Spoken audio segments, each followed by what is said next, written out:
भुनक्तु सह वीर्यं करवावहै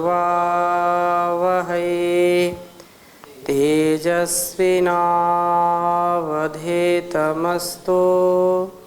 मा विद्विषावहै। ओम शांति शांति शांति। वैदिक जीवन पद्धति की इस कक्षा में आप सबका हार्दिक स्वागत है, अभिनंदन है। ऋग्वेद का स्वाध्याय हम कर रहे हैं और प्रथम सूक्त के स्वाध्याय में हमने उस अग्नि स्वरूप परमात्मा की अनेक प्रकार से जो उसकी कृपा हमारे ऊपर है तथा हम उसके प्रति जब पिता का भाव रखते हैं कि हम उसकी संतानें हैं और वो हमारा पिता है, सदा उसका स्मरण करते हैं, उसकी निकटता को हम जब चाहते हैं तो वह हमारी रक्षा करता है। और सायं प्रातः पल पल हर क्षण उस परमात्मा की भक्ति करते हैं, ईश्वर स्तुति प्रार्थना उपासना करते हैं, तो ऐसे भावों से उत्प्रोत करता है कि एक क्षण के लिए भी हमारे अंदर हताशा और निराशा आती नहीं है। हम ऊर्जा से परिपूर्ण रहते हैं, हमारे अंदर बुराई का एक भी भाग आता नहीं है। जैसे अग्नि में सोने को तपाते हैं तो उसकी सारी बुराइयां, सारे उसके मल क्षीण हो जाते हैं, नष्ट हो जाते हैं। ऐसे ईश्वर की भक्ति रूपी भट्टी में जब हम तपते हैं, उसकी आज्ञा के पालन में जब अपने को लगाते हैं तो उसकी आज्ञा का पालन हमारे लिए शुद्धता का मूल मंत्र बन जाता है। हम किसी बात को जानते नहीं, समझते नहीं हैं, तो भी जब हम बड़ों की बात मान करके सदा आगे बढ़ते हैं तो मंजिल हमको मिल जाती है। हम विचार करते, व्यवहार में भी ऐसा ही होता है हमारे कि हम किसी रास्ते को नहीं जानते हैं, कहीं पहली बार गए और हमको पता नहीं कि ये रास्ता किधर जा रहा है, चौराहे पर जाकर खड़े हो जाते हैं। हम फिर किसी से पूछते हैं कि हमको अमुक स्थान जाना है, किधर जाना, इधर जाना किधर जाना, तो हम किसी विश्वास पात्र व्यक्ति से जब पूछते हैं तो विश्वास पात्र व्यक्ति बताता है कि इस रास्ते से जाएंगे तो आपको आपकी मंजिल मिल जाएगी। जिस नगर में जाना चाहते हैं, जिस शहर में जाना चाहते हैं, उसके लिए ये रास्ता है। तो हम क्या उसकी आज्ञा का, उसके परामर्श का, उसके उपदेश का जब हम विश्वास करते हैं, उसमें कमी नहीं दिखाते हैं, तो हम मंजिल को पा जाते हैं। लेकिन कुछ उदंड लोग होते हैं आजकल, वो जानबूझ करके रास्ते बदल देते हैं। सत्य रास्ता ये है, इधर जाना है, दाहिने रास्ते में जाना है, बाएं रास्ते में जाना है, वो बोल देंगे आप बहुत पीछे छोड़ आए, उसको पीछे जाओ, या बोलते इधर जाओ, और फिर वो कुछ मस्ती करते हैं, बोले अच्छा इसको परेशान किया। तो ये एक पाप है, ऐसा कभी हमारा व्यवहार नहीं होना चाहिए। कोई राहगीर है, कोई मुसाफिर है, कोई पथिक है और उसने रास्ता पूछा है आपसे, तो अगर आपको नहीं पता है, ऐसे भी लोग होते हैं, उसको पता नहीं, खुद ही वो एक प्रकार से वहाँ परदेशी होता है, और कोई उससे पूछता है रास्ता किधर है, तो बताता इधर चले जाओ, इधर चले जाओ, बस मिल जाएगा आपको। नहीं पता रास्ता तो किसी के साथ आप छल मत करिए। रास्ता पता है तो रास्ता बताइए कि ये है, और जब नहीं पता है तो उसको ऐसे मत बताइए कि नहीं मिल जाएगा आपको। तो यहाँ पर जो वेद का रास्ता है, जो वेद का उपदेश है, वो परमात्मा ने हमको ठीक ठीक मंजिल तक पहुँचने के लिए बताया है। इस वेद रूपी आदेश उपदेश संदेश को मानना पड़ेगा। मानेंगे और आचरण में उतारेंगे, अर्थात यात्रा भी जब तय करेंगे तो आपको मंजिल मिलेगी। जहां आप जाना चाहते हैं, पहुंचना चाहते हैं, निश्चित रूप से वह मंजिल मिलेगी, कोई भी इसमें शंका नहीं रखनी चाहिए।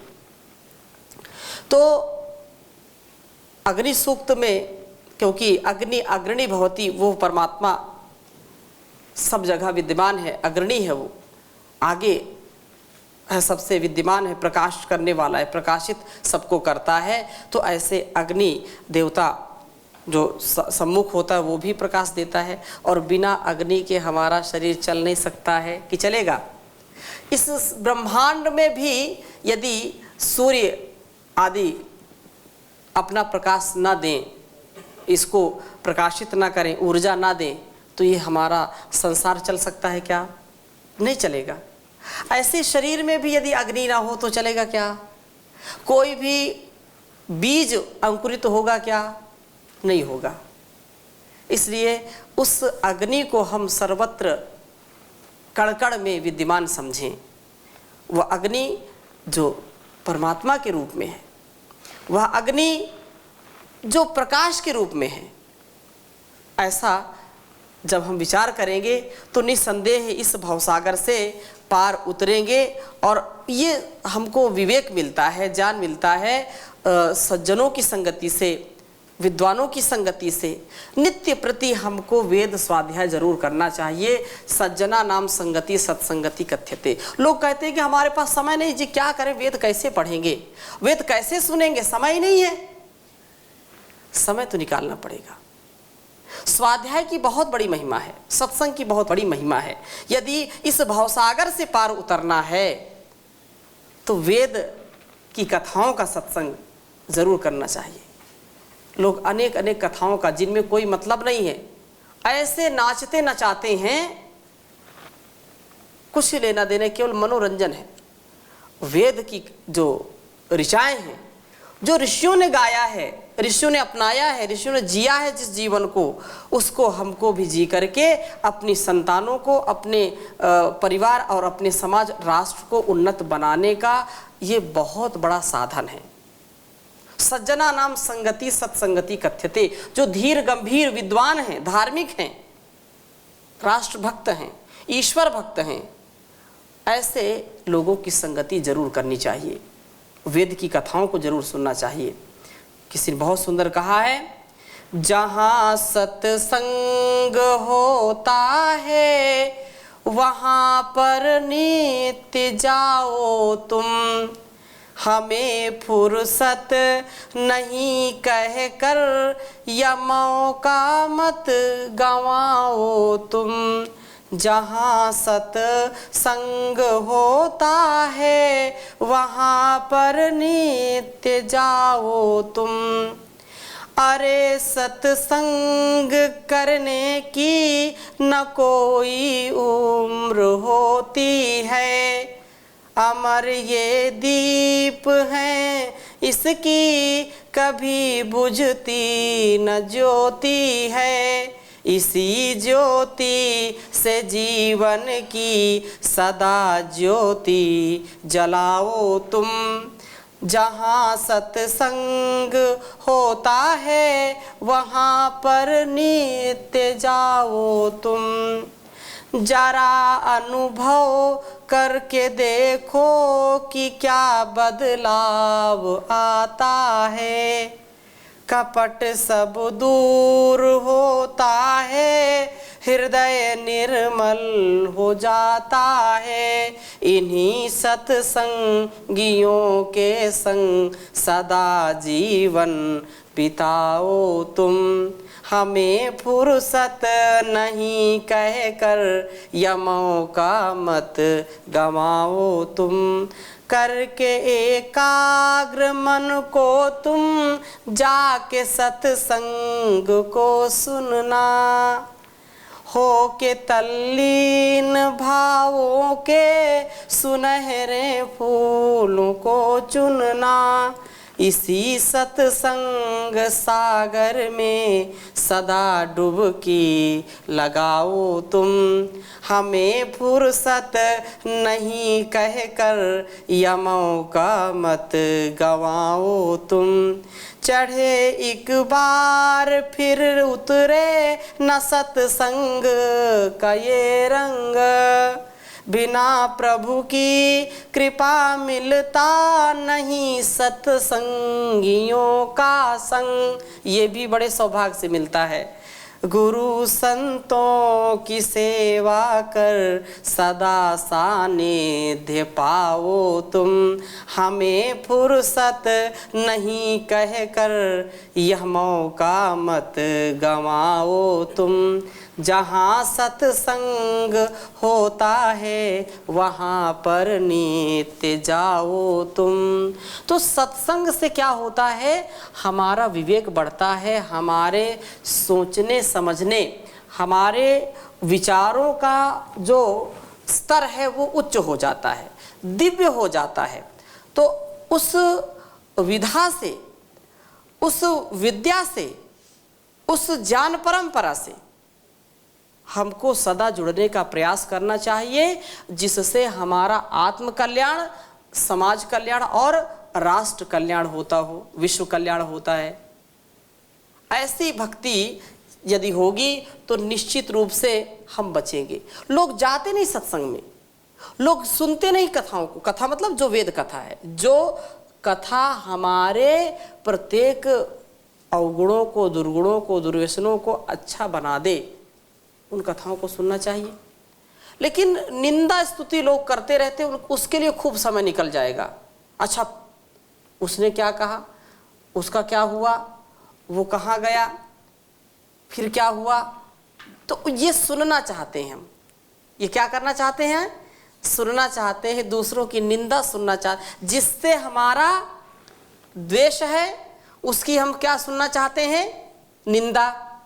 और जिससे राग है उसकी क्या सुनना चाहते हैं, स्तुति सुनना चाहते हैं। तो निंदा स्तुति में ही हमारा समय चला जाता है। वेद इसकी आज्ञा नहीं देता है। वेदों की यदि आज्ञा पालन करना है तो समय निकाल करके ईश्वर का चिंतन करें, उसके गुणगान में अपने जीवन को लगाएं, क्योंकि हमें निंदा और स्तुति से जो हमारे लिए कल्याणकारी है उसको हमको लेना चाहिए। स्तुति करनी है तो हमको उस परमात्मा की दिव्य गुणों की स्तुति करनी है। निंदा करनी है तो जो हमारे अंदर दुर्गुण, दुर्व्यसन, दुर्व्यवहार हैं, जो दुख है, उनको हम बाहर कर दें। जो मन के पाप हैं उनको निंदा करके बाहर भगाओ, यहाँ नहीं रहना, मेरे परों पे ही मनस पापा। अरे मेरे मन के पापों तुम दूर जाओ, जंगल में जा कर के सैर करो, मुझको परेशान मत करो। जब हम पढ़ते हैं तभी बुरे विचार आते हैं, जब हम ध्यान करते हैं तभी आते हैं। तो ऐसे विचारों को हमको दूर करना है। और इसी ऋग्वेद में एक मंत्र आता है कि हम निंदा और पाप से सने ना हो। हे परमात्मा, हमको निंदा से बचाओ, हमको पाप से बचाओ। बहुत सुंदर यह मंत्र है, मैं फिर आगे और चर्चा करूंगा। ये इस प्रसंग में इसको मैं ले रहा हूं। कहा उरुष्या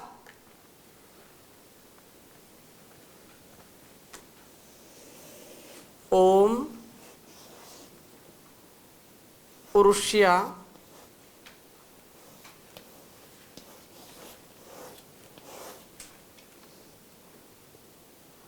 णो अभिशस्ते है।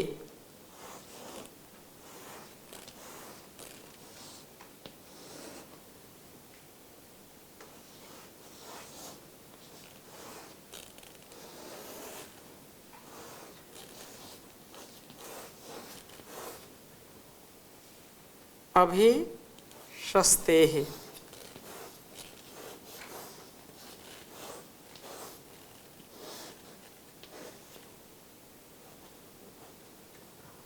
सोम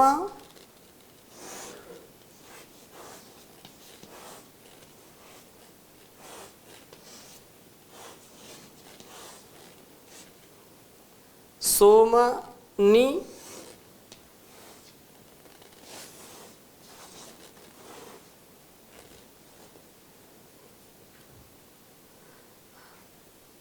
पाह्यः सः, इधर लिख देता हूं मैं,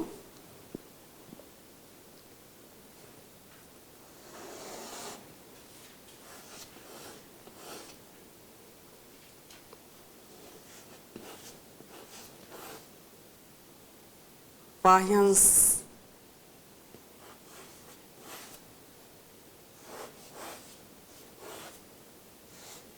पाह्यं हंसः सखा सुषेव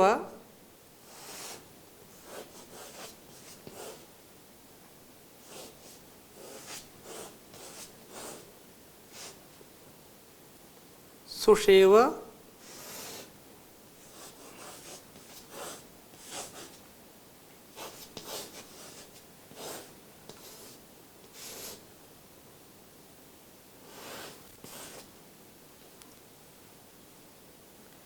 एधिनः।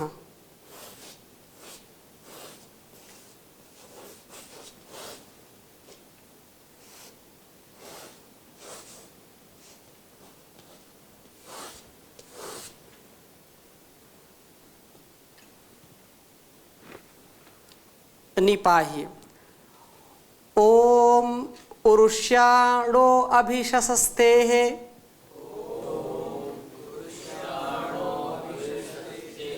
सोमनिपाह्यः सः सखा सुषेव एधिनः। बहुत सुंदर मंत्र है। हम इससे कुछ सीखते हैं। कहा कि उरुष्यः, हे परमपिता परमेश्वर ओंकार जो परमात्मा का मुख्य नाम है, उरुष्यः अर्थात बचाओ, उरुष्यति रक्षा कर्मा। तो यहाँ कहा कि बचाओ, रक्षा करो, त्राहिमाम, हमें, नह हमें आप बचाइए, नो है ना, नो नह, हमें अभिशस्ते है, निंदा से। हमें किससे बचाइए? निंदा से।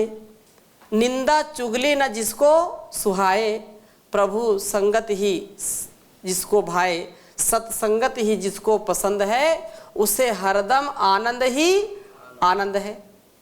जो निंदा में अपने को लगा देता है, उसमें निंदा में जिसको रस आने लगता है, वो समझो कि भटक गया। हम प्रार्थना करें ईश्वर से कि कभी भी हम निंदा किसी की ना करें, निंदा से हमको बचाइए।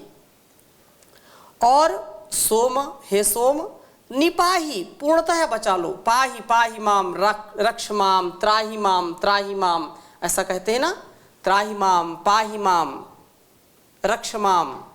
तो मेरी रक्षा करो, मुझको बचा लो। अहम हसः, पाप से, अहम हसः, सखा साथी, सुषेवः बहुत सुखदायक, एधि हो जाओ। किसके लिए? नह हमारे लिए, एधि हो जाइए, नह हमारे लिए, सुषेव बहुत ही सुखकारक, सुखदायक, आप हमारे लिए बहुत ही सुखदायक बन जाइए। और हमारे अंदर जो निंदा का भाव है, जो पाप का भाव है, जो कुटिलता का भाव है, उसको क्या कर दीजिए? हमसे छुड़ा दीजिए, हमको उससे बचा लीजिए, उससे हमारी रक्षा कीजिए।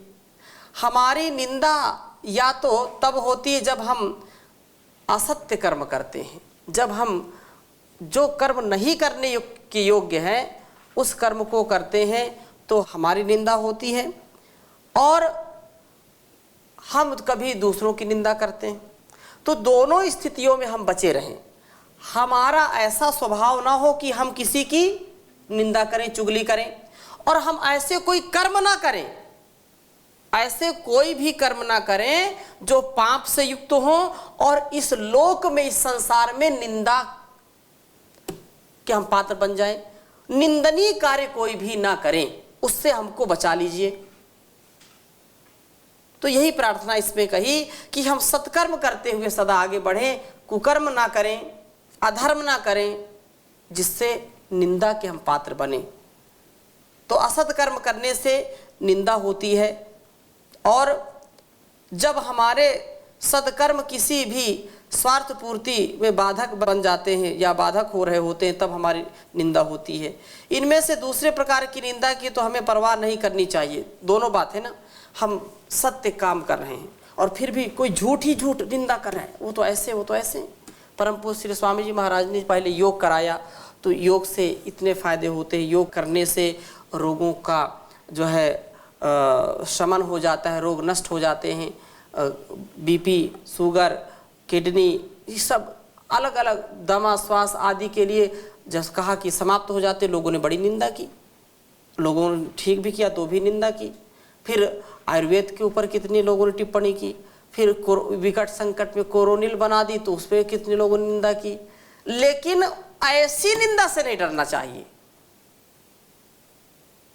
4 जून की घटना हो, कैसे भी घटना हो, जब हम सत्य के लिए जीते हैं, यथार्थ के लिए जीते हैं, धर्म के लिए, स्वकर्तव्य के लिए, स्वकर्म का अनुष्ठान करते हैं, तो ऐसी निंदा से हमको डरना नहीं है। जो जब कर नहीं तो डर नहीं, जब हम सत्य का मार्ग अपनाएंगे तो डर किस बात का, भय किस बात का। तो यही प्रार्थना है कि इनमें से जो सदकर्म करते हुए निंदा मिल जाए तो उसकी कभी परवाह नहीं करनी चाहिए।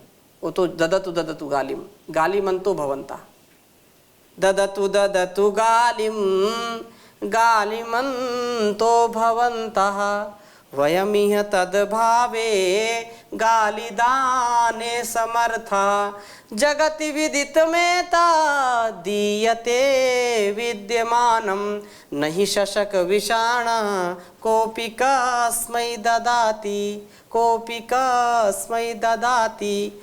तो उस निंदा से हम ना डरें, क्योंकि उस स्थिति में हम तो अपने कर्तव्य का पालन ही कर रहे होते हैं। निंदा वे करते हैं जिनके स्वार्थों को हमने पानी उनमें फेर दिया, जो अपनी जो है रोटी नहीं सेक सकते हैं गलत कर्मों से, गलत कर्मों की या जो भ्रष्टाचार की रोटी है उसको नहीं सेक सकते, तो फिर निंदा करेंगे, जो है उछालेंगे। तो उन स्वार्थों के वशीभूत होकर के हमारे कर्तव्य पालन में वो हानि पहुंचाते हैं।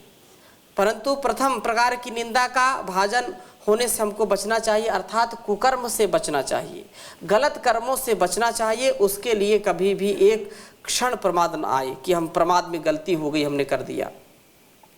निष्कलंक जीवन जीना चाहिए। निष्कलंकता के देव तुम हमें असत कर्मों से हटा करके उनके कारण होने वाली निंदा से हमारा उद्धार कर दो। बहुत सुंदर प्रार्थना है। हे मेरे सोम, हे मेरे ईश्वर, हे मेरे स्वामी, हे मेरे राजा, तुम हमें अहम से भी बचा लो। जो पाप है, जो हिंसा है, उससे भी हमको बचा लो।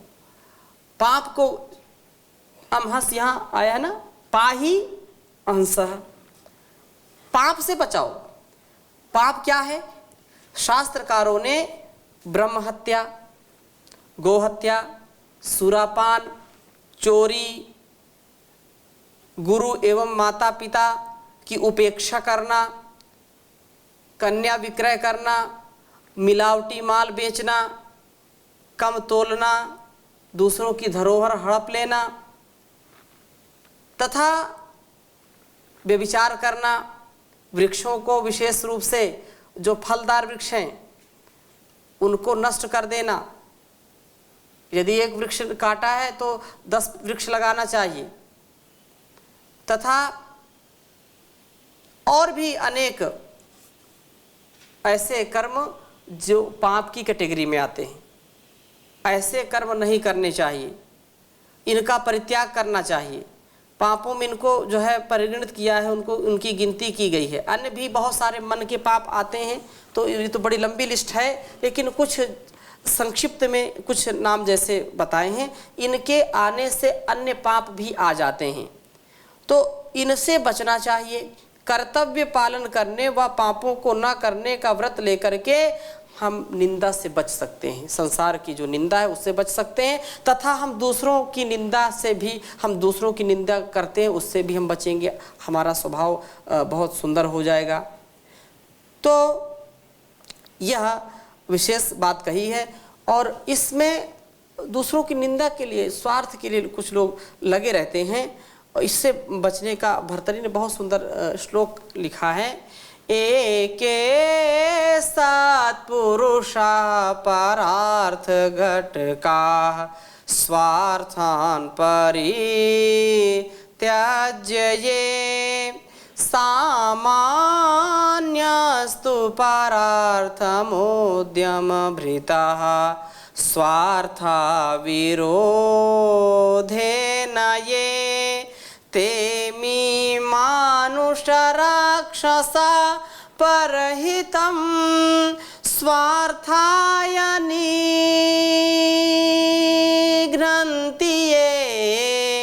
ये निघ्नन्ति निरर्थकं परहितं ते के न जानीमहे ते के न जानीमहे। संसार में कुछ लोग अपने स्वार्थ का परित्याग करके दूसरों के हित के लिए कार्य करते हैं, वो उत्तम होते हैं। कुछ लोग ऐसे होते हैं कि अपना स्वार्थ पहले सिद्ध करते हैं, दूसरों की हानि भी नहीं करते हैं। तीसरे वो होते हैं कि दूसरे का बिगड़ जाए लेकिन मेरा न बिगड़े, दूसरों बिगाड़ करके अपना बनाओ, सामान्य है। लेकिन चौथी कैटेगरी के भी लोग होते हैं। चौथी कैटेगरी क्या है? उनसे कुछ लेना देना नहीं है, वो उनका तो बिगड़ा ही बिगड़ा है, वो दूसरों को भी बिगाड़ देते हैं।